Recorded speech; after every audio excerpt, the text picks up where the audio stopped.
The OPT Genesis program includes mental, emotional, physical, and spiritual components because that is what makes us up as humans. And the first part of it is body.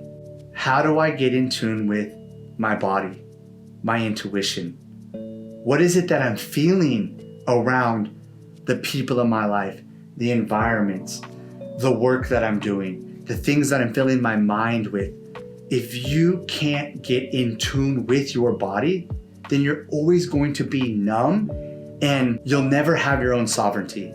So the body is a huge piece. You have to understand your emotions.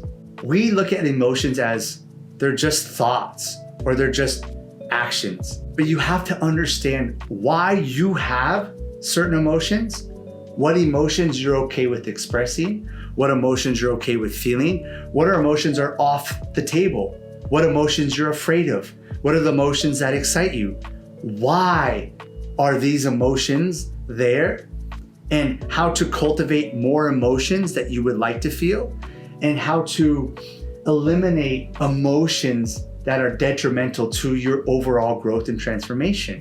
When it comes to the psychological and spiritual piece, once you have these other pieces in place, you begin to understand your own psychological makeup in a way that is empowering, in a way that eliminates confusion, in a way that helps you become a better decision maker, in a way that helps you develop discernment.